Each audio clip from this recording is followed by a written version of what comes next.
24-এ মাধ্যমিক এবং দ্বাদশের পরীক্ষা শুরু হবে 1 মার্চ থেকে, আর শেষ হবে 30 মার্চ। মার্চের 12 ইংরেজি পরীক্ষা দিয়ে পরীক্ষা শুরু হবে। এটার থেকে তো পিডিএফটা মোর ক্লিয়ার। আর সবার শেষে 30 মার্চ শনিবার 12 ভোকেশনাল ক্যাটাগরির সাবজেক্ট নিয়ে পরীক্ষা শেষ হবে। আর মাধ্যমিক পরীক্ষা শুরু হবে 2 মার্চ, আর মাধ্যমিক শেষ হবে 23 মার্চ। 12 পরীক্ষা হবে মোট 13 দিন, আর মাধ্যমিকের পরীক্ষা হবে মোট 6 দিন। আর সেন্টারের দিক থেকে ছাত্রছাত্রীর সংখ্যা, পরীক্ষার্থীর সংখ্যার দিক থেকে মাধ্যমিক পরীক্ষা দেবে 38,531 জনের মতো।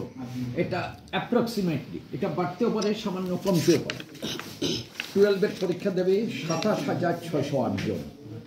এবার পরীক্ষা সেন্টারের দিক থেকে মাধ্যমিকের পরীক্ষার সেন্টার থাকবে 69টা, 69, আর পরীক্ষার ভেন্যু থাকবে 144টা।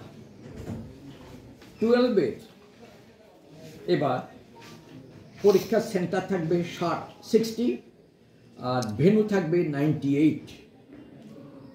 এই গতবার পরীক্ষাতে কেমন ছিল মাধ্যমিক এবং গতবার পরীক্ষার্থীর সংখ্যার দিক থেকে 2023-এ মাধ্যমিকে 2023-এ ছিল 43,730 জন, এবার 38,531।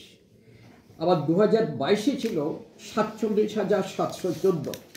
মানে ওই গতবার অনেকগুলো স্কুল বিদ্যাজ্যোতি হয়ে গেল, যার ফলে নাম্বার অফ পরীক্ষার্থীর সংখ্যা একটু কমে গেছে।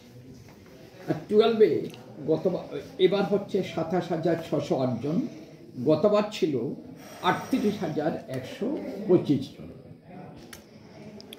ঠিক আছে। On so that you never miss any latest updates and news on Tripura.